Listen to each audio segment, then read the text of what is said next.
Dando sequência, queridos irmãos, na série As Viagens Missionárias de Paulo, hoje nós meditaremos em Atos 17, dos versos 1 a 15, onde veremos Paulo e Silas, que são citados nesse trecho, mas também Timóteo está junto com eles, além de Lucas, passando por Tessalônica e depois por Bereia. Atos, capítulo 17, dos versos 1 a 15. Assim nos diz a palavra de Deus.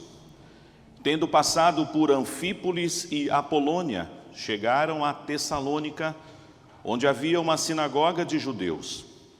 Paulo, segundo o seu costume, foi procurá-los e por 3 sábados arrazoou com eles acerca das Escrituras, expondo e demonstrando ter sido necessário que o Cristo padecesse e ressurgisse dentre os mortos, e este dizia a ele: é o Cristo, Jesus, que eu vos anuncio.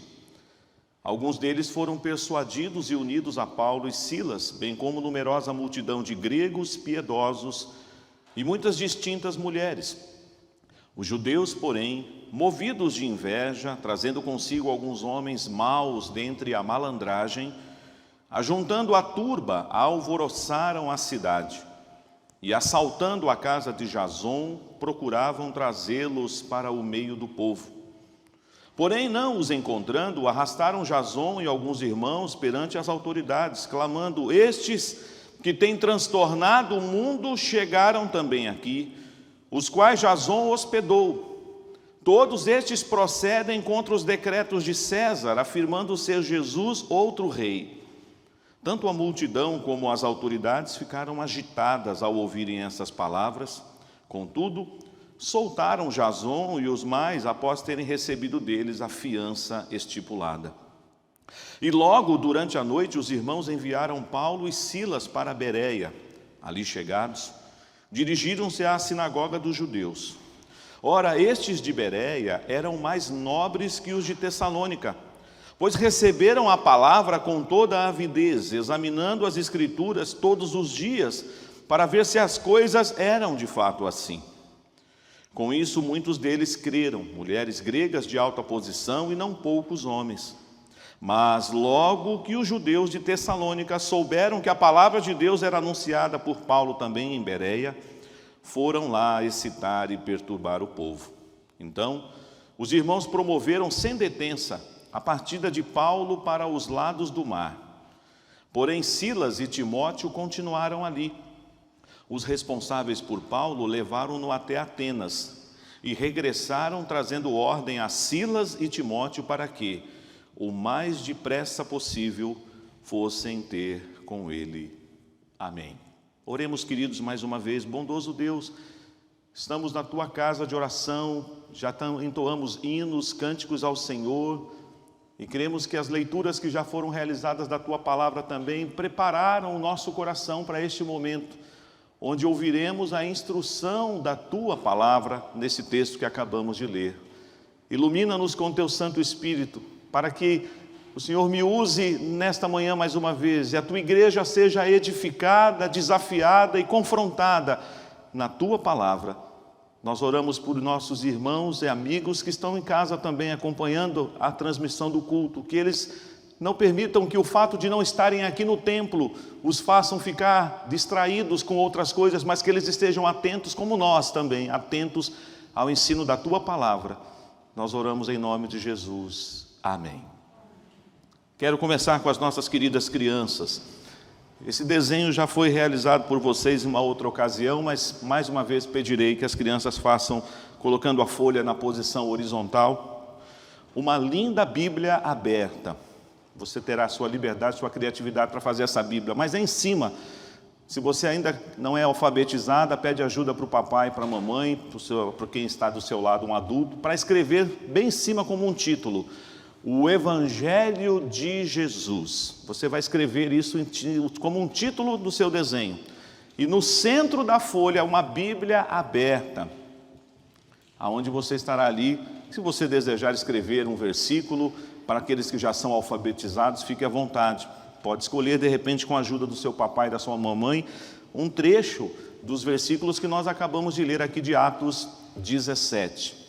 Mas eu quero que você faça esse desenho, porque nós falaremos hoje da centralidade do Evangelho.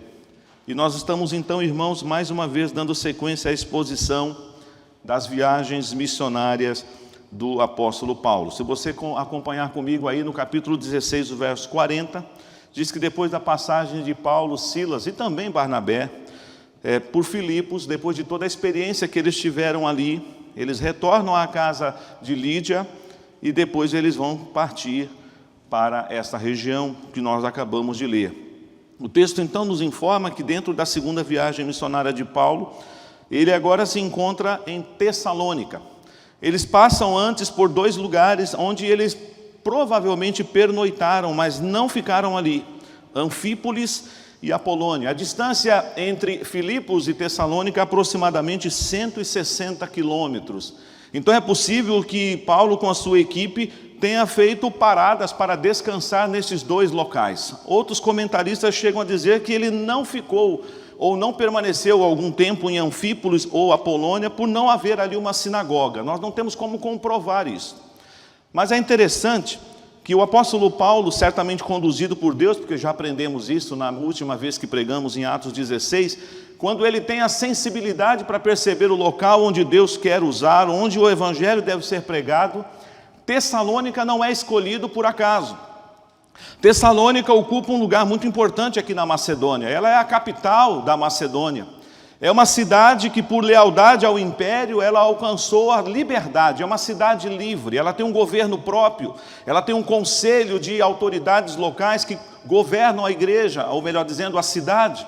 Então Tessalônica certamente trará para toda aquela região essa repercussão. Então não é à toa, irmãos, que o evangelho está sendo pregado em Tessalônica. Os irmãos já ouviram nesta manhã a leitura que o reverendo Sérgio fez do capítulo 1, e você pode continuar lendo depois a sequência dos capítulos lá na primeira carta aos Tessalonicenses, porque a fé dos Tessalonicenses, ela repercutiu em toda a Macedônia e Acaia, ou seja, inclusive Anfípolis, Apolônia e outras cidades foram impactados e alcançados com a pregação do evangelho a partir de Tessalônica. Então é interessante ver que o Espírito Santo de Deus, que está conduzindo esses irmãos, mostra também o local onde eles deveriam permanecer. O texto nos fala que, segundo o seu costume, eu até tenho dito que é um pouco repetitivo isso, porque é uma das estratégias que Paulo tem. Ele, quando sabe que tem uma sinagoga na cidade, ele se dirige à sinagoga e, tendo oportunidade, ele prega inicialmente aos judeus e aos gentios que também frequentavam a sinagoga. O texto nos diz que por 3 sábados ele arrazoou pregando o evangelho, as escrituras na sinagoga. Não podemos afirmar que ele só permaneceu 3 sábados ou 3 semanas então em Tessalônica. É possível por causa de outros escritos e até mesmo da igreja de Filipos, que encaminha a oferta para Paulo em Tessalônica, por ele ter dito que trabalhou noite e dia para não ser pesado aos tessalonicenses, que ele tenha passado mais do que 3 semanas em Tessalônica. Alguns chegam a dizer alguns meses. Ele se estabeleceu ali com a equipe que o seguia.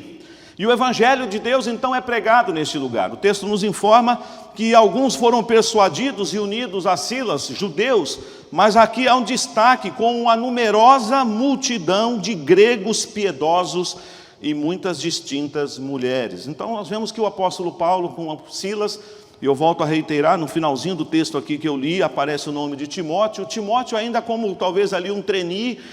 Timóteo está aprendendo ainda, certamente será usado por Deus depois, vai pastorear algumas igrejas por onde Paulo passou e plantou, mas aqui o destaque se dá a esses 2, que no texto também lido pelo reverendo Sérgio Lima, aparece a saudação de Silvano, que é um outro nome para Silas. Então quando você encontrar na Bíblia a expressão Silvano, está falando de Silas. Então Paulo e Silas estão pregando o evangelho. Precisamente Paulo está com a palavra, prega o evangelho na sinagoga, há reação à pregação do evangelho, conversões, pessoas então agora estão persuadidas na palavra, muitos gregos, muitas mulheres distintas seguem ao Senhor, mas a oposição vai se levantar também, como nós já vimos em exposições anteriores. Os judeus, movidos de inveja, então agora vão tentar tumultuar. E olha só, irmãos, isso daqui é digno de nota. Dessa vez, os judeus foram assim, de um nível baixíssimo. Eles convidaram, ou por que não dizer, contrataram homens maus, homens da malandragem. Se essa expressão malandragem te faz pensar alguma coisa? Gente da pior espécie possível, gente perigosa, para tumultuar a cidade. Então você pode construir a cena na sua mente agora, como estava Tessalônica neste momento, em que os judeus, movidos de inveja, vão contratar ou vão convidar esses homens para alvoroçar a cidade. Sabe por quê? Porque o evangelho do Senhor Jesus está sendo pregado naquele lugar. Nós sabemos que há uma frase aqui que é muito emblemática nesse texto, que é o finalzinho do verso 6. Eu queria convidar a igreja toda, você que está em casa, a ler comigo esse finalzinho do verso 6, a partir da expressão clamando. Vamos ler? Estes que têm transtornado o mundo chegaram também aqui. Eu quero que a igreja leia comigo, bem forte. Vamos lá? Estes que têm transtornado o mundo chegaram também aqui. Essa era a fama de Paulo, de Silas, dos irmãos que estavam passando por aquela região. Eles estão transtornando o mundo com o evangelho. E eu diria a vocês, eles acertaram. O evangelho causa transtorno por onde passa. O evangelho transforma vidas, o evangelho converte pessoas, mas o evangelho certamente vai mexer nas estruturas, não só da vida, mas da sociedade. Esse é o poder do evangelho que o próprio apóstolo Paulo declara lá em Romanos 1. Eu não me envergonho do evangelho, porque é o poder de Deus. Então, queridos irmãos, mais uma vez estamos diante de uma das igrejas que está sendo plantada sob a direção de Deus através desses homens do Senhor. Eu quero, olhando para essa passagem, analisar com os irmãos 3 verdades sobre o evangelho. A primeira delas é que o evangelho tem uma essência. Qual é a essência do evangelho? Na sequência nós falaremos sobre o impacto que o evangelho promove onde ele passa. E também, por último, nós falaremos da profundidade do evangelho quando ele é aplicado no coração de uma pessoa. Nós podemos então imaginar, irmãos, falando já da primeira parte, que o evangelho ele tem uma essência, o cerne do evangelho está aqui explícito, porque Paulo, pregando mais uma vez ali na sinagoga, há um auditório com talvez maioria de judeus, mas com muitos gentios, ele mais uma vez fará toda aquela construção, conforme nós já vimos em exposições anteriores, que ele começa a exposição pelo Antigo Testamento, passa pelos profetas, pelos salmos, e ele aplica o cumprimento da chegada do Messias. E onde está então, irmãos, aqui a essência do evangelho que Paulo estava pregando?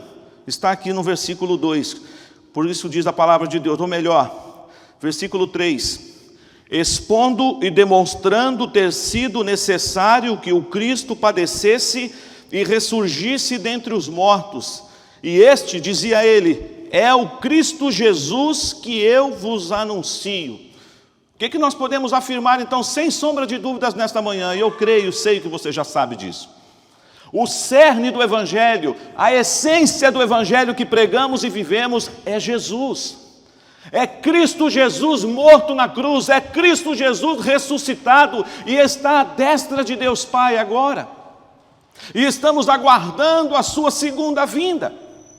E é interessante que se os irmãos fizerem um estudo, todas as vezes que o evangelho é pregado e registrado em Atos, começando pelo capítulo 2, quando Pedro prega após o cumprimento da profecia do profeta Joel, a descida do Espírito Santo, qual é o cerne da pregação de Pedro ali? Jesus crucificado e ressuscitado. Você continua vendo as exposições, a defesa de Estevão, você vê Pedro pregando na casa de Cornélio. Qual é a essência do evangelho? Cristo crucificado e ressuscitado.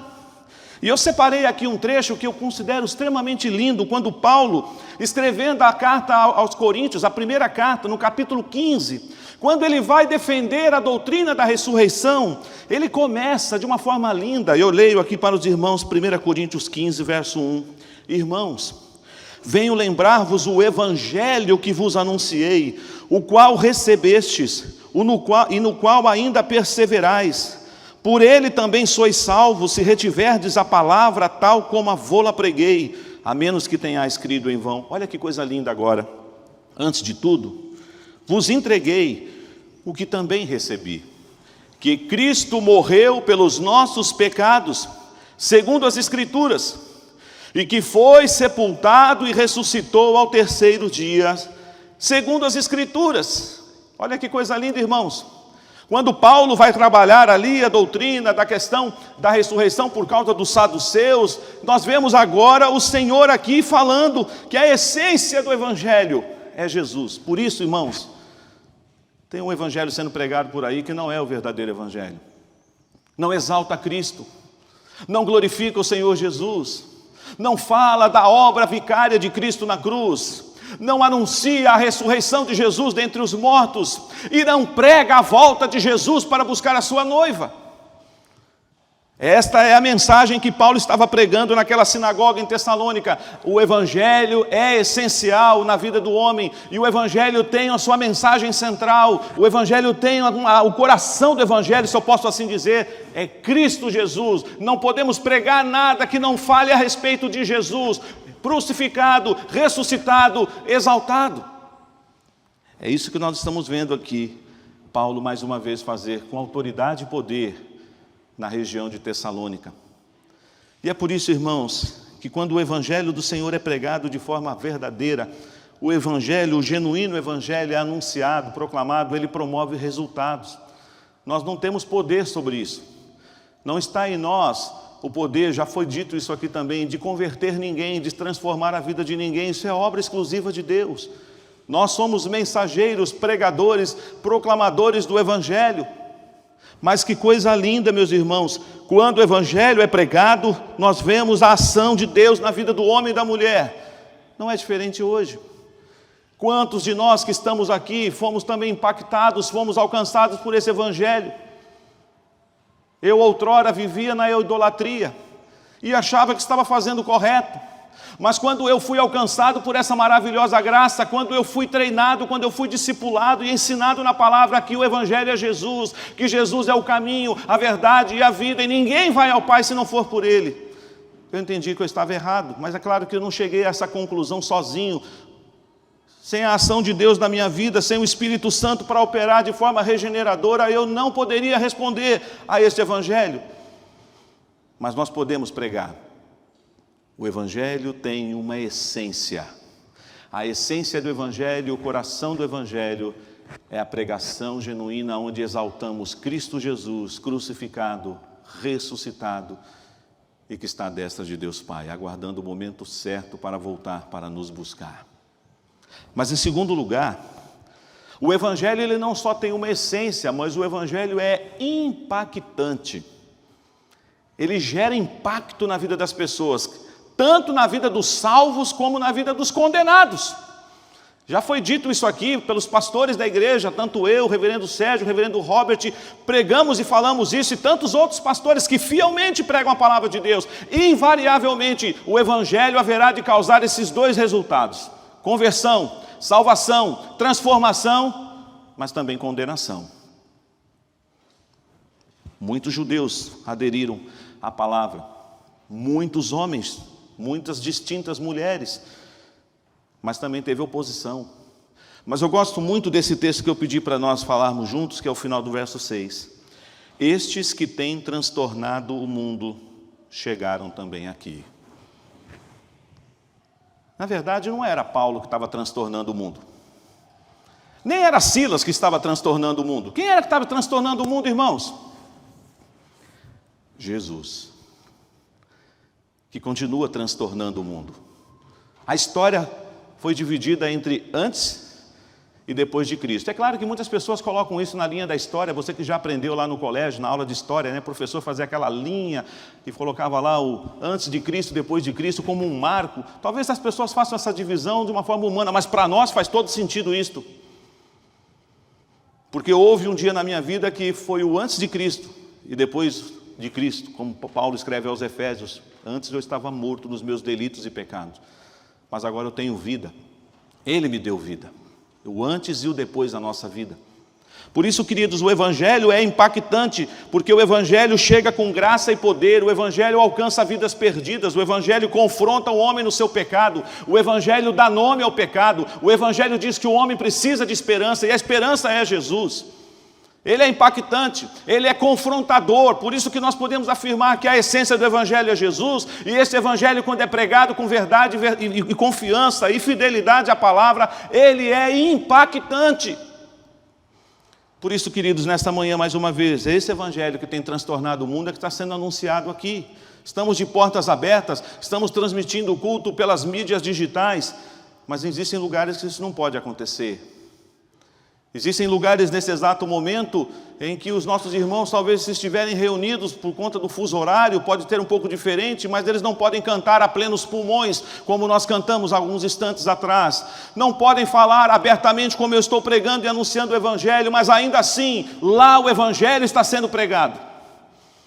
Porque uma questão que nós precisamos entender sobre o Evangelho, que gera resultado, e é Deus quem promove isso, é que esse impacto do Evangelho começa a partir da nossa vida. Fomos impactados por esse Evangelho, fomos alcançados, e por isso que Paulo também escrevendo aos Efésios diz, vivei por modo digno do Evangelho. Não é só pregar, mas viver o Evangelho que pregamos. O Evangelho é impactante, irmãos. Olha que coisa linda. Nós estamos aqui mais uma vez nesta manhã, se isso não se emociona, se isso não alegra o seu coração, se isso não faz seu coração ferver agora, eu não sei o que eu posso falar mais para o seu coração ferver, aliás, eu não tenho que fazer nada, é a palavra que promove fé, é a palavra que transforma, é a palavra que faz o seu coração pegar fogo. Ela é impactante, não é isso que os discípulos de Emaús falavam? Ali é interessante, antes mesmo até da experiência de Paulo, porque quando Jesus aparece aos discípulos de Emaús, Jesus dá uma de que não sabia o que estava acontecendo, e diz, por que vocês estão tão tristes assim? E aí aqueles dois dizem, será que você é o único que não sabe dos últimos acontecimentos? E Jesus dá uma de, quais? O que fizeram com Jesus? Nós esperávamos que ele fosse a esperança da redenção, mas ele já morreu, disseram que ele ressuscitou, mas estamos indo para casa. A incredulidade tomou conta do coração dos discípulos de Jesus, mesmo com o testemunho das mulheres, mesmo com alguns apóstolos indo ao túmulo, o sepulcro e vendo o vazio. E aí a palavra de Deus nos diz lá em Lucas que Jesus foi expondo as Escrituras. Irmãos, aqui isso é muito significativo. Porque aquele que é o Logos de Deus, aquele que é o Verbo de Deus, aquele que é a palavra encarnada, estava pregando acerca dele mesmo, e ele começou a anunciar as Escrituras, e começou a falar do Antigo Testamento, e começou a falar do Evangelho, e ele então diz assim, vocês não perceberam que era Cristo que estava pregando? E quando Jesus vai dar graça dentro da casa daqueles dois, os olhos de ambos se abrem, um olha para o outro e diz, não nos ardia o coração? Quando ele falava pelo caminho acerca dele mesmo. Porque esse Evangelho, irmãos, é impactante.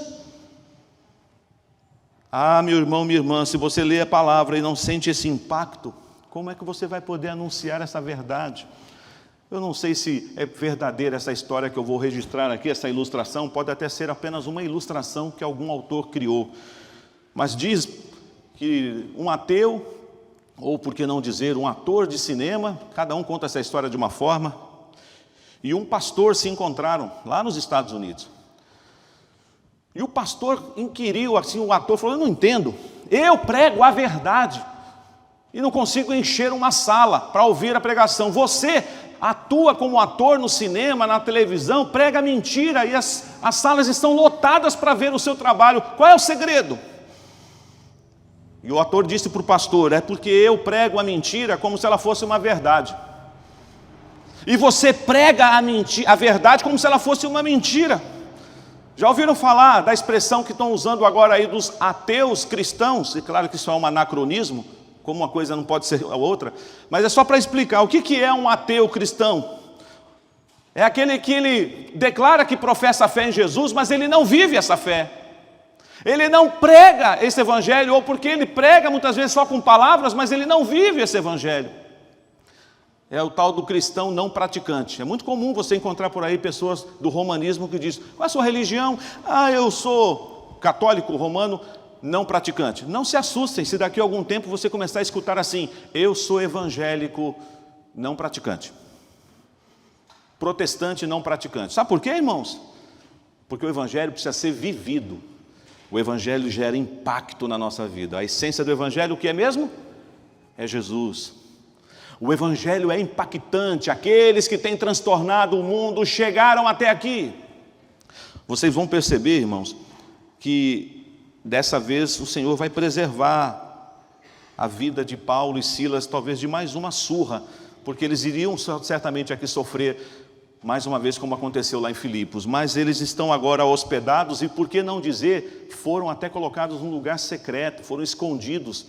Mas a notícia chega para as autoridades da cidade que Jason tinha hospedado eles, então eles foram até a casa de Jason. E onde eles estão? Onde eles estão? Nós queremos pegar. Não, eles não estão aqui. Eles tomaram todos os cuidados. Talvez nós não compreendamos muito como é viver um evangelho num contexto assim, que você tem que esconder o pregador. Você já imaginou? Eu, o reverendo Sérgio, o reverendo Robert, de repente estamos pregando aqui, aí acontece uma situação, os irmãos pegam a gente, nos levam para um lugar escondido e dizem: ficam protegidos aí, porque as autoridades estão chegando, porque eles querem prender os pastores da igreja. A gente não vive esse tempo, né? Mas isso acontece até hoje. Isso já aconteceu no Brasil. E é interessante que Jason é levado à presença das autoridades e está sendo inquirido. Onde eles estão? Você tem que falar. E eles não falam. Interessante isso, né? O que leva Jason e aqueles demais irmãos a terem essa coragem? Porque eles querem defender Paulo e Silas e certamente Timóteo também. Porque eles reconhecem que esses homens são homens de Deus, são mensageiros do Evangelho do Senhor Jesus. Eles certamente são ameaçados e o texto diz que depois eles serão soltos, porque as autoridades da cidade de Tessalônica, aquele colegiado de autoridades, eles observam que a acusação dos judeus ela não tem um certo fundamento. Porque eles falavam que quem estava transtornando o mundo não era necessariamente Jason e aqueles irmãos, era Paulo e a sua equipe, mas eles não tinham ali a presença de Paulo e Silas. Então falaram: não tem como nós promovermos aqui um tribunal, um julgamento. Não, cadê o Paulo? Cadê o tal de Silas? Não, então vamos relaxar aí a situação para o lado de Jason. Jason, pague a fiança. Mas eles certamente, embora o texto não esteja falando isso, os estudiosos dizem que não foi só pagar a fiança. Eles tiveram que assumir um compromisso. Eles tiveram que falar e prometer para aquelas autoridades: vocês não querem contar para nós onde Paulo e Silas estão. Eu sei que vocês sabem. Paguem a fiança e eles precisam sair da cidade hoje mesmo. Esse é o recado que vocês levarão para Paulo e Silas. Vocês precisam sair daqui hoje mesmo. Se você continuar a leitura, você vai perceber que foi isso que aconteceu. E é interessante que Paulo, escrevendo lá em 2 Tessalonicenses, ele fala que deseja voltar a essa região de Tessalônica, mas ele coloca bem claro lá: Satanás nos barrou o caminho. Segundo os estudiosos, Paulo nunca mais voltou a essa região. Havia uma ordem: eles não podem mais pisar em Tessalônica. Mas a palavra de Deus não está presa. Como essa igreja cresceu. Não só Jason, não só esses irmãos, aqui fala também de Aristarco, aqui fala também de Segundo, outros irmãos ali. Aliás, nós vamos chegar lá ainda quando falarmos de Éfeso, mas outra cidade que se tornará também um polo missionário, um polo de preparo, porque estudando na escola de Tirano, muitos foram enviados depois para a região da Ásia, lugares que Paulo não pisou, mas o Evangelho chega. Paulo diz isso nas suas cartas pastorais: eu estou preso, eu estou algemado, mas a palavra de Deus não está algemada. Por isso, irmãos, o Evangelho é impactante. Mas agora eles vão para a região de Bereia. E é interessante, nós gostamos muito de falar isso, sejamos honestos aqui. Nós presbiterianos gostamos de falar que nós somos parentes dos bereanos. Que assim seja. Porque essa é a nossa fama. Opa, presbiteriano é coisa chique. Os homens, a igreja da palavra. A igreja que zela pela pregação genuína do Evangelho, a sã doutrina. Fazemos jus a esse título, irmãos? Podemos nesta manhã dizer: eu sou um bereano de verdade. Assim seja. Porque a terceira lição que eu quero compartilhar com os irmãos desta manhã é que o Evangelho é profundo. E exigirá de nós estudo e muito estudo. Quando o texto diz aqui que eles chegam a Bereia, Olha só o que diz a palavra de Deus. Onde que Paulo foi parar mesmo? Na sinagoga. É estratégia. E chegando na sinagoga, o que ele faz? Prega. Como Paulo mesmo falando ao seu filho na fé Timóteo, lá em 2 Timóteo 4, ele diz: prega a palavra, insta, quer seja oportuno, quer não, prega a palavra, não perca a oportunidade. E ele está na sinagoga. E diz o texto que agora, esses irmãos bereanos, eles são mais nobres do que os de Tessalônica. Não está diminuindo a igreja de Tessalônica. Só você ler a primeira carta aos Tessalonicenses, você vai ver da fé dos Tessalonicenses, do amor abnegado dos Tessalonicenses, da esperança dos Tessalonicenses. É uma igreja modelo para toda a Macedônia e a Acaia, mas os irmãos de Bereia, eles demonstram uma avidez, um desejo de se aprofundar na palavra. Ora, estes de Bereia, verso 11, eram mais nobres que os de Tessalônica, pois receberam a palavra com toda a avidez, examinando as Escrituras todos os dias, para ver se as coisas eram de fato assim. Ali também houve conversão, muitas mulheres alcançadas pelo Evangelho, de alta posição. O Evangelho também alcança vidas, os escolhidos de Deus também daquela cidade são alcançados pela pregação do Evangelho. Mas o que eu destaco aqui nessa palavra dos bereanos é o zelo, a sede, a profundidade com que eles estudavam as Escrituras. Então eu termino com essa terceira tese. O Evangelho é profundo, não é algo raso, não é uma coisa assim que você... Eu particularmente, peço até desculpas às irmãs, os irmãos que gostam de um cafezinho assim, quase parecendo com um chamate, sabe aquele... café que você chama de chafé. Eu gosto de café de verdade mesmo. Não precisa ser um petróleo, mas café tem que ser café. Agora tem gente que toma água de batata, O Evangelho não é essa água de batata, essa água ralinha, não. É uma coisa consistente. Como diziam alguns mineiros, é coisa com sustância. O Evangelho é profundo. Mas como é que eu experimento desse Evangelho profundo? Como é que eu descubro essas verdades? Primeiro orando como o salmista lá no Salmo 119, desvenda os meus olhos, Senhor, para que eu contemple as maravilhas da Tua lei. Tanto tesouro aqui, meu querido irmão, minha querida irmã, mas se você não ler, se você não demorar na palavra, no estudo da palavra, se você não tem prazer em meditar nas Escrituras de dia e de noite, você não vai experimentar das riquezas, das profundezas. Eu não sei nadar, eu sou da tese de que água no umbigo, sinal de perigo. Eu admiro os que praticam mergulho, mas quando assisto alguns programas eu fico imaginando quanta riqueza, quanta beleza nas profundezas dos mares. Mas eu quero dizer que tem tanta coisa profunda para você aprender sobre o Evangelho do Senhor Jesus, mas você vai ter que investir tempo. O reverendo Leandro Lima, pregando aqui num dos cultos do aniversário da igreja, ele falou o quê? Que a gente não pode ficar só no básico. Lembra dessa pregação? O reverendo Leandro Lima não falou, não é só no básico, vocês têm que ir além, e um pouco mais além. Mas infelizmente alguns preferem ficar só no básico. Não, tá bom, pastor.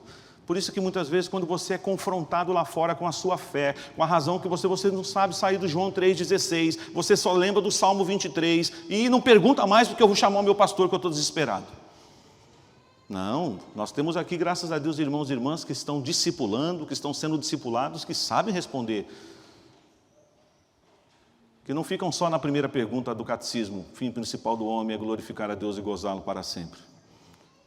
Conhecem mais. Profundidade. É isso então, irmãos, que eu preciso nessa manhã entender à luz desses textos. O Evangelho é essencial para a nossa vida, a essência do Evangelho é Jesus, o Evangelho é impactante, o Evangelho transforma, o Evangelho confronta, o Evangelho é profundo. E eu aprendo então com isso, que eu tenho que investir tempo, porque não era isso que eles faziam? Não era só lá na hora, vamos imaginar que aqui fosse a sinagoga dos bereanos agora. Então está acontecendo a exposição, Paulo está pregando, e eles estão ali analisando, opa, vamos ver o que Paulo está falando. Aliás, vocês devem fazer isso sempre, viu, irmãos? Qualquer dos pastores que estiver pregando desse púlpito, deve estar certo. Se ele está falando, vá para a Bíblia, confirme na Bíblia, conforme isso aconteceu com um equívoco, não tem vergonha de falar, pastor, o senhor citou um negócio aí que não bateu não, a gente pode se equivocar. E temos que ter a humildade de falar, é verdade, meu irmão, muito obrigado por você ter chamado a minha atenção. Faça isso com amor, reconhecendo o seu líder, mas isso vai demonstrar que você estava atento à pregação. Me lembro da minha adolescência que o presbítero Ayrton Amorim, da igreja do Jardim Mutinga, foi diácono dessa igreja, ele fazia sabatina comigo quando acabava o culto lá no Mutinga. Ele falava assim: qual foi o primeiro texto lido na liturgia hoje, Gilberto? E não tinha boletim eletrônico, não tinha celular, não tinha nada disso não. E qual foi o segundo hino que nós cantamos? Qual o texto básico da mensagem de hoje, Gilberto? E eu ficava até com medo, eu falava assim: meu Deus, o presbítero vai me pegar na porta, vai querer saber. Então eu confesso que muitas vezes eu ficava decorando, né? Eu falei assim: ai Senhor, não posso falhar. Mas eu ficava pensando, e quando na quarta-feira eu falava, será que eu lembro sem olhar em lugar nenhum qual foi a mensagem que foi pregada domingo à noite, na quarta-feira? Na sexta-feira. Eu não estava domingo à noite aqui na igreja. Eu sei que nós temos hoje a internet, está tudo salvo lá, você pode consultar o canal da igreja. Mas você lembra a pregação de domingo à noite? Se eu pegasse o microfone agora e entregasse para qualquer um de vocês, eu falasse assim: me fale o texto que foi pregado domingo à noite. Você crava aí e fala: eu sei, pastor. Ou, pastor, eu sei que estava na Bíblia. Eu também sei. Porque se não foi na Bíblia, não foi pregação. O Evangelho é profundo. Não é uma coisa rasa e superficial. Paulo está nessa região. Teve oposição. Teve gente da malandragem. Gente, fica imaginando isso aqui é forte. Não foi qualquer um, não. Chegou gente chegando, vamos pegar esse pessoal aí, vamos pegar, vamos acabar com ele. Sabe gente que por pouca coisa gosta de fazer o serviço? Ó, estou precisando dar uma surra aí nas pessoas. Onde é? Quem é o cara? Quem é a pessoa? É o tal de Paulo aí, vamos lá, vamos lá. Mas Deus preservou nesse dia Paulo e Silas. Também preservou a integridade física de Jason e daqueles irmãos. Pagaram fiança, sofreram muito constrangimento, foram ameaçados. Mas o Evangelho cresceu em Tessalônica, porque aquela igreja era uma igreja de fé operosa, de amor abnegado e que vivia uma viva esperança. Sabe por quê, irmãos? Porque a essência do Evangelho é Jesus, e Jesus foi pregado lá, em Tessalônica e em Bereia. Porque o Evangelho é impactante e chegou também com poder naquela cidade. Porque o Evangelho é profundo e nós aprendemos com os bereanos que não é só durante o culto, não. Olha só o que o texto diz e eu termino agora. Versículo 11, mais uma vez lá. Examinando as Escrituras todos os dias, para ver se as coisas eram de fato assim. Minha oração é que hoje, amanhã e depois de amanhã, e quarta, e quinta e sexta, você examine as Escrituras todos os dias, a partir da mensagem de hoje, da aula que vamos ter daqui a pouco, da pregação de hoje à noite, das reflexões e das devocionais que você faz acompanhando as devocionais que você recebe pela internet, mas seja um homem e uma mulher que escute a palavra e que pratique a palavra, porque a essência do Evangelho é Jesus, Cristo crucificado, ressuscitado e exaltado. O Evangelho é impactante e o Evangelho é profundo, demanda de nós tempo para descobrirmos as maravilhas das Sagradas Escrituras. Muito obrigado por nos acompanhar até o final deste vídeo. Para receber mais reflexões e ficar por dentro dos próximos conteúdos, te convidamos a seguir as nossas redes sociais que estão na descrição. Alguns vídeos aparecerão na tela caso queira continuar nos assistindo.